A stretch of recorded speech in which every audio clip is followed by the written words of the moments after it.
Bonjour, aujourd'hui je vais vous faire découvrir un roman de Anne-Fanette Castagnier qui a été écrit à Nîmes en janvier 2018. Il s'intitule « Je n'ai pas dit mon dernier mot ». La dyspraxie est un trouble du mouvement qui entraîne une incapacité totale ou partielle à autonomiser et planifier des gestes et qui touche spécifiquement les enfants sans pour autant qu'ils présentent de troubles moteurs ou de déficience intellectuelle. C'est sur quoi Anne-Fanette va se bagarrer pour son fils. Je commence. Anne-Fanette Castagnier, je n'ai pas dit mon dernier mot, roman. À Axel. L'essentiel est invisible pour les yeux. Antoine de Saint-Exupéry. Dédicace. Je dédie ce livre à mon fils bien sûr, mais aussi à mes amis fidèles, à tous ceux qui ont cru en nous et aussi à ma fille qui, par sa venue au monde, m'a apporté tellement de joie et d'amour que j'ai redoublé de courage. Elle m'a donné la force de quitter mon ancienne vie. Je n'ai pas dit mon dernier mot. Ce combat était inefficace. Je m'adressais à des murailles. J'ai tapé si fort, trop fort. Il ne s'arrêterait donc jamais. Que pouvais-je bien faire? Que pouvais-je bien dire?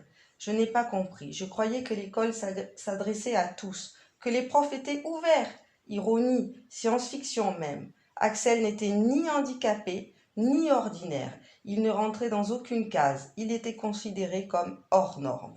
Je devrais donc tout lui apprendre, et c'est ce que j'ai décidé de faire. Depuis, je n'arrête pas, je n'arrêterai jamais.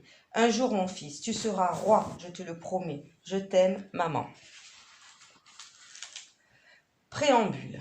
Ce que je vais essayer d'écrire est loin d'être un roman de haute voltige. C'est simplement notre histoire, la mienne et celle d'Axel, mon fils. L'histoire toute simple d'une famille avec son lot de peine et de joie, avec seulement un mot qui apparaît dans un mal, un handicap invisible, entendu de personne, traître et sournois, la dyspraxie.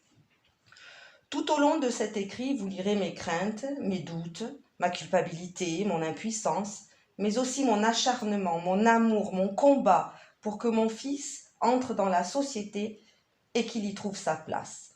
Parcours difficile et périlleux quand personne ne vous entend, ne vous soutient et ne vous encourage. Vous lirez l'amour et l'énergie qui fusionnent entre une maman et son petit garçon. Vous découvrirez son courage face à toutes les difficultés rencontrées.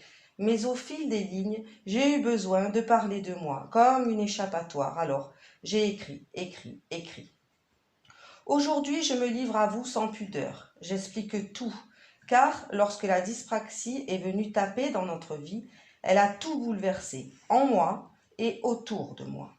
En devenant maman d'un enfant dyspraxique, je me suis totalement découverte autre.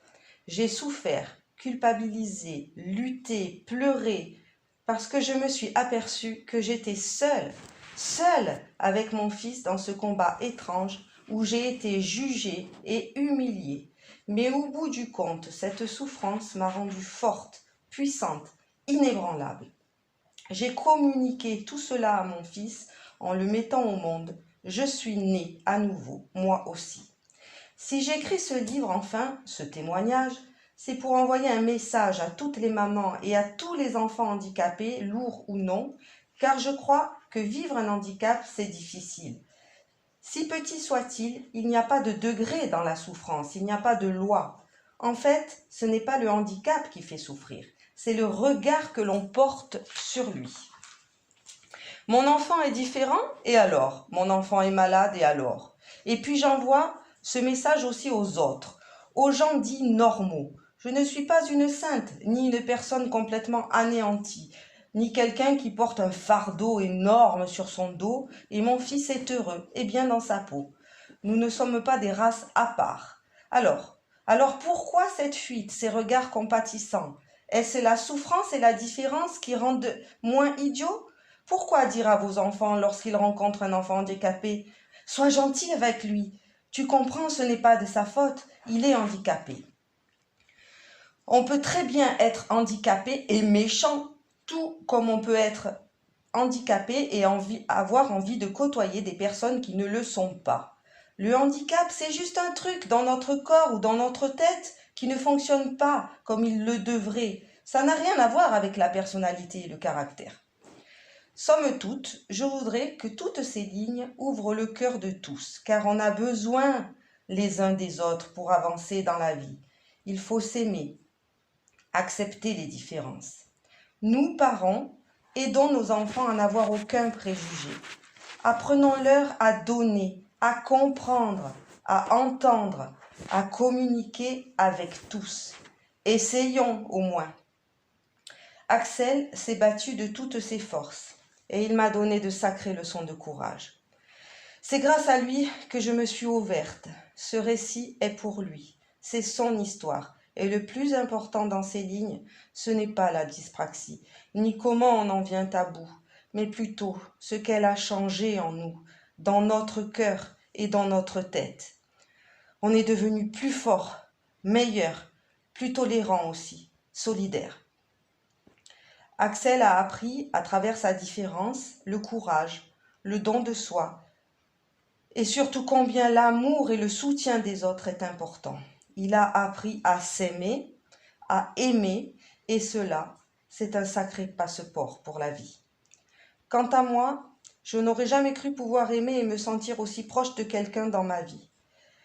Même si je passe des heures dans les embouteillages pour l'emmener à toutes les rééducations nécessaires depuis des années, alors que je déteste conduire, même si je passe des nuits entières à regarder la couleur de mon plafond, même si j'y ai perdu une partie de ma santé et la plupart de ce que je croyais être des amis, je vis une histoire d'amour maternel au-delà du magique.